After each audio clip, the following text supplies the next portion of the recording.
Right now, it's all about the Sweet 16, Houston and Purdue. Of course, Purdue has one of the best players in the nation, Big Ten Player of the Year, Braden Smith, who's also up for the Naismith Award given to the National Player of the Year. On Tuesday afternoon, U of H having practice here at the facility and later talking to reporters. Here's what the players had to say. Are aware Purdue's very close to Indianapolis. You guys have been so good when you face a road crowd, neutral site crowd. Why do you think you guys have been so good on the road, 10-0 in the Big 12 this year? I mean, just our culture. We pride ourselves on being tougher than the other teams. So I feel like whenever you go into road environments, that's the only way to get a win. So we've had a lot of success doing that, and we're gonna keep that formula.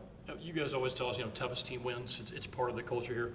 How does that kind of play out late in games when it does get tough, like it got against Gonzaga? I mean, we ain't handled the pressure too well, but end of the day, we came out with a win. So we were the tougher team for about 38 minutes of the game. So that got it done.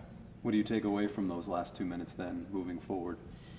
Don't play conservative. Just go score the ball.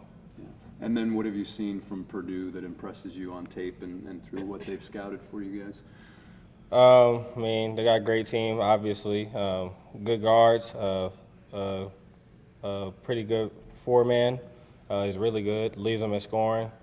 They got shooters all over the floor. So, it's a different team than what we played in the past round. So they bring their own challenges for sure. LJ, does it take some getting used to playing in a football stadium with the way that the background is, or is that not really an issue? The backdrop, and they say it's kind of it gives off a weird for the shooters. Like the depth and stuff, depth. maybe? Yeah, I mean, depth possession is definitely a real thing. We played in there before, the Final Four year. So, I mean, it's different, but we both got to play on the same basket. So, if it's giving us problems, I'm sure it's giving problems too, hopefully. You guys being one of the best rebounding teams in the country, obviously, one of the drills is with the bubble. That's not uncommon across teams, I imagine. But what's different about maybe some of those bubble drills here versus maybe when you were at Baylor? What's the difference in the type of competitiveness when that bubble goes up there? It's definitely different. We didn't do a bubble drill at Baylor. We did something similar, but we had a thing where it kind of shrunk the rim to where the ball could go in, but it was highly unlikely for it to go in. But here with the bubble, it can't go in at all. So I feel like here, every time the ball go up, it's going to be a rebound. So you got to block out. While in the past, I felt like sometimes you might get a break because guys will make the shot and stuff like that. So it's just having to attack the basket, the rebound every single time. So how would you describe like when the bubble comes out, with Kelvin, how would you describe those battles with your teammates when you guys are competing for those rebounds?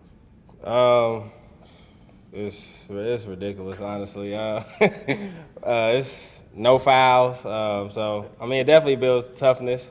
We got guys bleeding, shirts ripped, jerseys ripped. So it just teaches you how to compete. At the end of the day, people live by the words "by any means necessary," and I feel like that's what you gotta live by when it comes to that drill. Is that more of an early season thing? You guys? Yeah. Exactly, right? You don't want to be doing it midway through the Big 12. Yeah, he'll bring it out during the season though for sure. But at this point, he ain't bringing it out. I knew not now. Yeah, if you had to describe JoJo in one word, what would it be? A dog. Yeah, I mean he go out there and give us his all every single night. He blocks shots. Some of the shots I'm like, dang, they about to get a basket. He just comes out of nowhere and beats it off the glass. He's able to switch basically 1 through 5, guard. So I mean, another word, he just be creating havoc out there. So yeah. You were here for his first year, and he was hurt and stuff. Did you see that sometimes there's that look in that eye of a guy who didn't get to play in the tournament last year that wants to come in and make an impact? Have you sort of seen that throughout the season with him? I mean, for sure. Especially when you miss so much time, I feel like you have a different gratitude for being out there, and I feel like he's not taking it for granted because whenever you do have injuries and stuff, I feel like you kind of sit back and reflect and like you really miss it. So he's making the most of his minutes for sure. You guys are obviously very close as a team. You can feel that when you guys talk about it and stuff. What is it like having that tight of a bond and then sharing this kind of a journey where it's so rewarding and the stakes are so high and you guys get to do this together? I mean, this team is special. Like you said, we have a special bond, and we've been through a lot together. In the summer, waking up at 5:30, coming up here and doing conditioning, about to pass out, doing all that running. And then the adversity we faced in the beginning of the year, we were dropping games that were winnable games. You know, we had to stick together through all that. So having success going forward makes it so much better because of all the stuff we've been through. LJ, what are your thoughts about how Milos has done through the first 2 games this season? I mean, I feel like he's taking in the moment. He's not out there playing timid. He's treating it like how he's treated all the other games. So we're going to continue to need him to be aggressive and play his game because when he's at his best, we're at our best. And Malik's had some really big rebounds for you guys. What are your thoughts on Malik's like a really good rebounder towards the end and coming up big for you guys? I mean, he's a guy that does all the little things.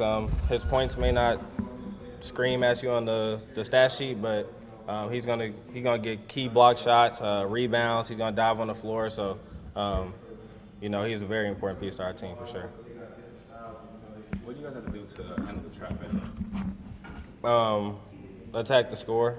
I mean, that's really the main thing because a couple of times we got it out the trap, and then we waited for the trap again because we were playing like we were up and not to lose, while we could have advanced the ball and tried to go get a basket. So, you know, we gotta go. I know you say you guys don't do it anymore, but I am curious when it does come to that bubble drill, who do you usually want on your team? Is it one-on-ones? What's the out, like, what is it? Is it like 2-on-2? Is it one-on-one? How does it usually work? It could be 2-on-2, 3-on-3. It could be 5-on-5 too. It just depends on however he wants to do it. But yeah, I just remember the first time it was brought out. Man, my legs were shaking. I was like, man, what are we doing? But yeah. So just like the last one on that one, but who's usually the best at it? Like, who do you want on your team when you guys line it up? I want Ramon. Yeah, I want Ramon. Yeah, I don't know. There's something about him, man. He plays super hard. Then when there's no fouls, he hard to handle when there's no fouls for sure. What is Ramon doing right now to help you guys get prepared, being that, you know, the situation? I mean, he's coming into practice playing hard every single day. He's one of the toughest covers on the team. You know, whenever he's playing with the scout team and stuff, he has complete freedom. And at the end of the day, he's a hooper. You know, he may not do certain things when he's playing with us, but he's able to do those things when he has the freedom to do it. So he's definitely a tough guard, and his intensity doesn't allow you to take plays off. So it's like every single possession you got to be locked in. Last question, if you got it. Works. Good? Okay, thank you, man. Thank you. I think, man, fire away, guys. If you had to pick a couple of things that you could share why you guys have been so good on the road, so good in front of hostile crowds. I think just staying connected. I think that's what we learned most from, you know, the beginning of the year, and you know, surviving teams' runs. Because, you know, basketball is a game of runs. Every team is going to go on a run. This is just about, you know, surviving and dousing the fire a little bit. You know, I think we do a good job of that on the road. You know, staying connected, staying together. You know, we work on that every day in practice, and you know, just surviving. You know, the tough runs they go on. How big is the toughness component? It's everything. You know, you guys know very well that, you know, that's what this program is built on. So, you know, as long as we're the tougher team, you know, we usually come out on top of those games. LJ said it's a key to avoid maybe those final minute type situations you had the other night. Is there something to it, or is it just the way the game played out there? You know, sometimes that's just the way the game plays out. You know, we got to do a better job of, you know, just being more focused at the end of the games, turnovers, just taking care of the ball more, and making free throws. Good lesson to learn at this point? Yeah. Because it's a lot of good teams at this point. So a lot of the games can be close.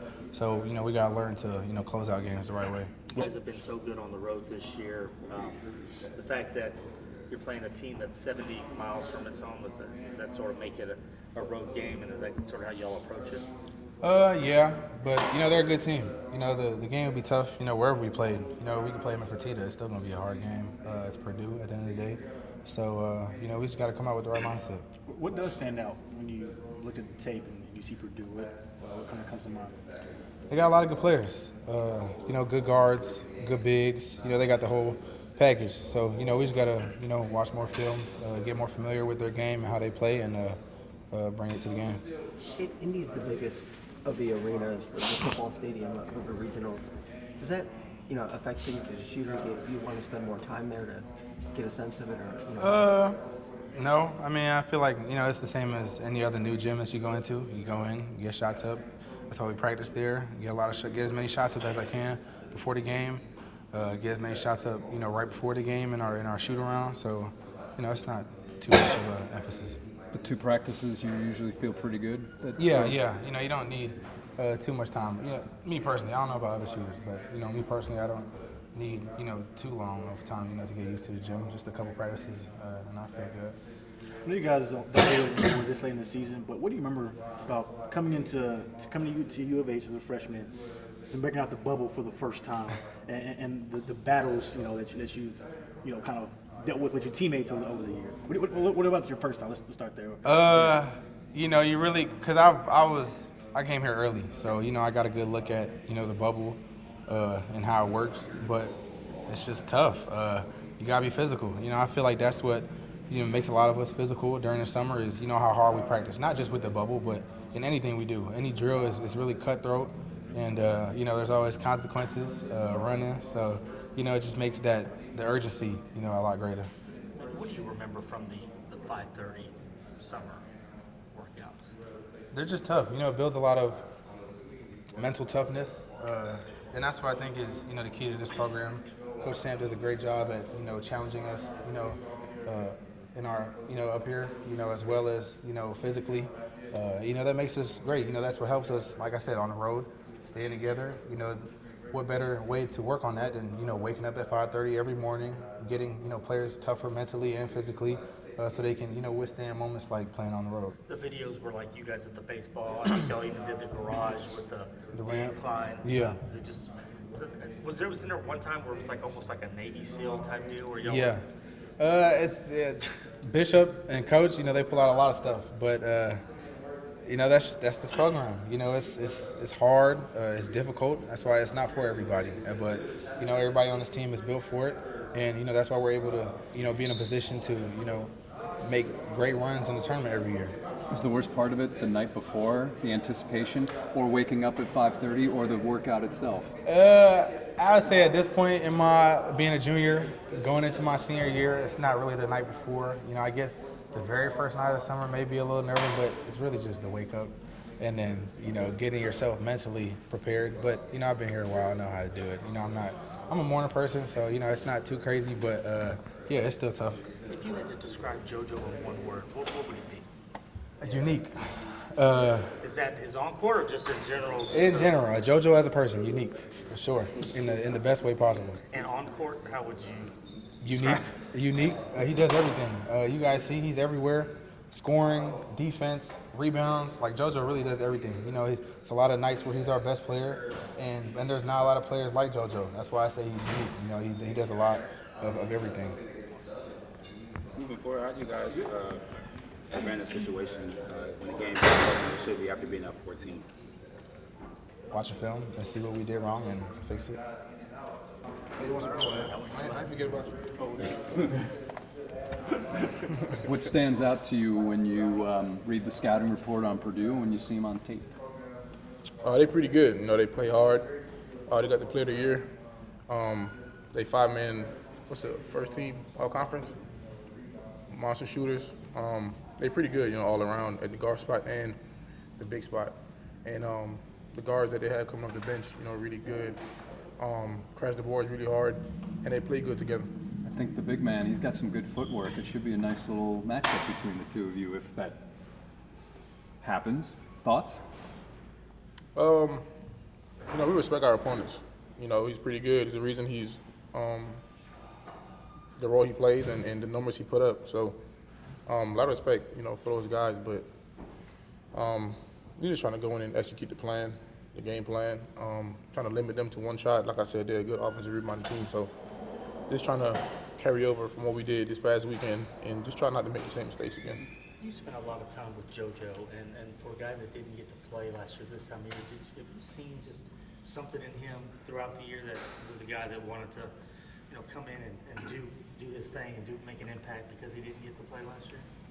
Yeah, we know how good JoJo is. He shows every day in practice, and I think him getting hurt last year was a big blow to our team. So one, I'm happy that he got a chance to play in the tournament and experience it, and he's a great player, and I feel like all this experience that he has is only going to make him a better player. So,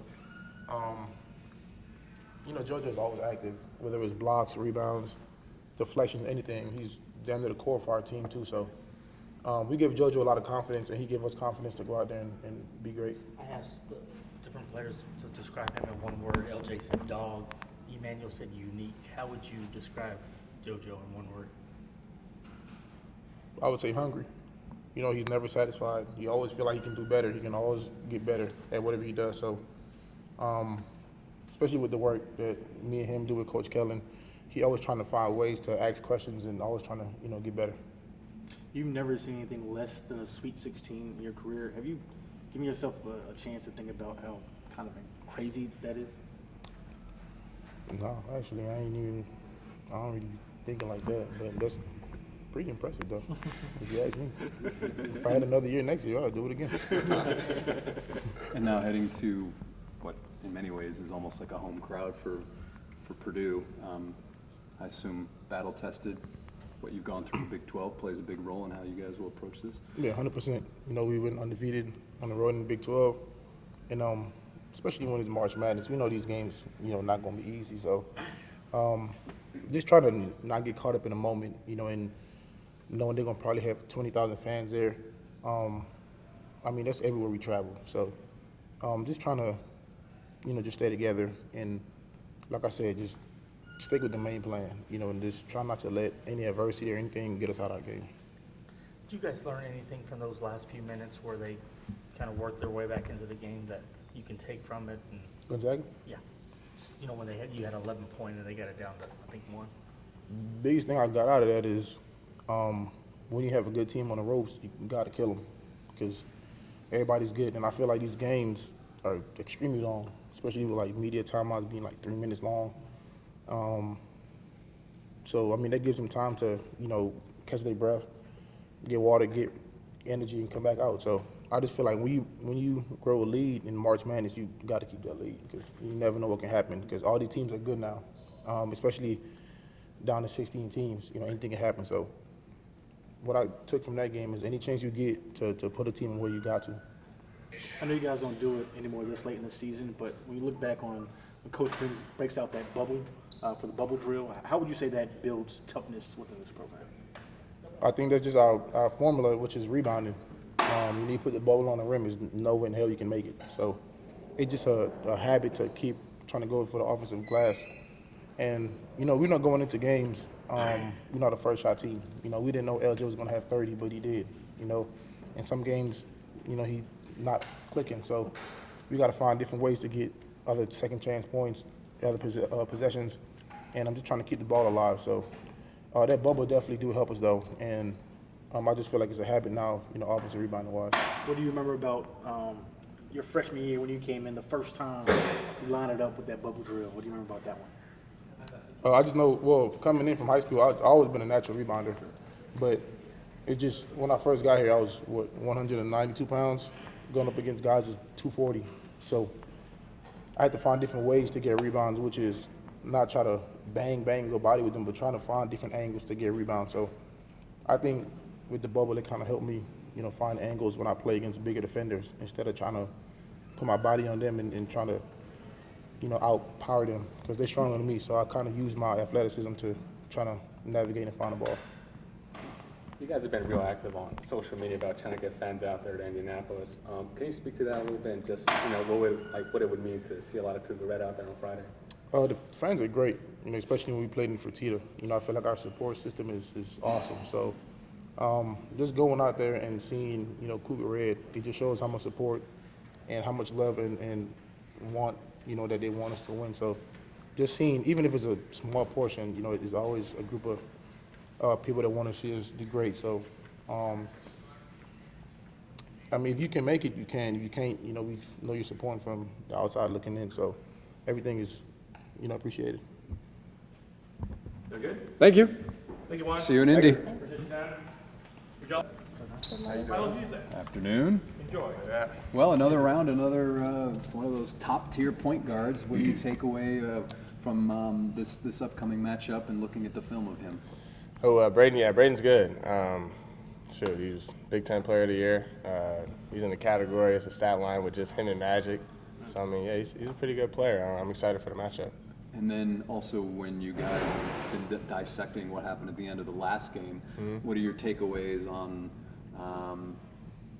making sure that doesn't happen again in the future? Yeah, for sure. I got to do a better job of taking care of the ball at the end of the games, knowing they're gonna try to impress us and speed us up. So we for sure worked on that. I think we'll be fine in the future. So some of the guys, and I'm paraphrasing, I think LJ said, play not to lose or attack more. Is that part of that as well, you think?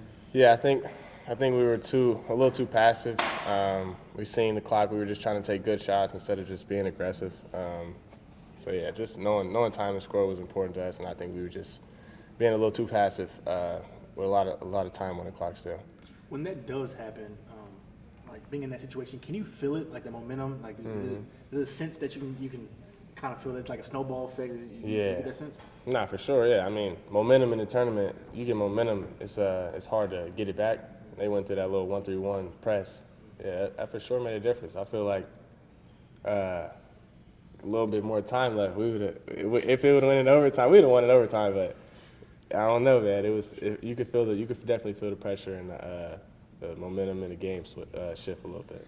Miles, you talked about when you got here some of the things that you had to get accustomed to, but the 5:30 a.m.s, what were those like? The off-season workouts. Yeah, that was every day. Shoot, or 4 times a week. We had a routine. Every Monday we had a different type of condition every day. I think it builds toughness, it builds character. I think it was good for us. I think on the road it shows too. Emmanuel said he's a morning person, so naturally he would. But are you in that boat, or are you like? If I gotta get up, I'm gonna get up. But I'm not trying to wake up at 5 a.m. I was curious with him. Was it the workout itself, getting up for the workout, or the night before the anticipation of the workout, which was the worst part? Probably the knowing you got Versa climbers that Thursday morning. That was probably the worst. That was the worst sleep right there. That Wednesday night. To that point, what do you remember about the first time you guys lined it up and broke out the bubble drill? And I was talking to LJ, he was talking about how those toughness. What do you remember about your first time doing it here? It was either the first or the second time is when I broke my nose. So, it definitely builds toughness. It's good for you though. You see how many offensive rebounds, what type of rebounding team we are. So I definitely think it's helpful. How would you describe those battles when? Even LJ was mentioning sometimes there's no fouls. Yeah. How would you kind of describe how competitive those are? Super competitive, and then I'm going against Malik, who's getting 13 rebounds. Yeah, for real. It's tough to get a rebound over Malik. You got to make sure you hit him first. It was tough. It was me, Malik, E-Man. I'm going against physical guards. So it was fun. It was for sure fun to compete. Each of your teammates had a different way of describing JoJo. In one word, how would you describe JoJo? A dog. JoJo, that's what I said. Yeah, a dog. He's trying to do whatever it takes to win. Y'all probably see anytime y'all talk to him, he talks about winning. So for sure, I love playing with Joe. What type of dog? What type of dog? He a pit bull. Sometimes you gotta calm him down a little bit. He be trying to hit first too much, but I love it though. I love it. Is that what happened on that flagrant foul? Yeah, I don't even know what happened, honestly. I don't even know. One of your ex-teammates is also in the region, Owen, is it OT? Oh, Owe? Yeah, Otega? Owen, Yeah. You, you know, I know you probably can't communicate very much, but is, you know, is that sort of a, No, that's my dog. Yeah, that's my dog. That was my roommate when we were at Oklahoma, so I'm excited for him. I hope they keep going as well. Thoughts on going to Indianapolis where, oh yeah, Purdue is facing that crowd. Obviously, you guys are very well prepared, having undefeated in the Big 12 season, but I assume that has been mentioned as part of the pregame scouting and all that? Yeah, I mean, shoot. I mean, we're going to go play on a 94 feet court. Whoever is Purdue's a really good team, so I mean, we're not really too worried about where it's at. We're just going to go out there and compete. does the backdrop of a big NFL stadium, like the depth perception, you know, take some getting used to? Yeah, I've never played in I don't think I've ever played in the NFL stadium. It's an NFL. Yeah. So I mean, I'm excited. Yeah, definitely the backdrop for sure plays. It's a little different. You gotta get used to it, but it won't be. Hopefully, it won't be that big of a difference for us. J1 was just telling us that about those last few minutes. You know, you mentioned momentum, that you guys gotta kind of take that approach that you gotta the kill shot. You know, you gotta. Is that sort of something you learned from that kind of game, where from now on the games are going to be that much tougher? You can't really have those moments. Yeah, I mean, each round, I feel like it's going to be harder. I think just the way we start games, when we try to punch guys first, I think we got to end that way too. So, or do a better job at least. Cool. Milos, Appreciate it. Thank you guys. See you in Indy. Yep. So it's 08. Yeah. So that's what the players said prior to leaving for Indianapolis. Of course, if everything goes well, you could see U of H cutting down another net.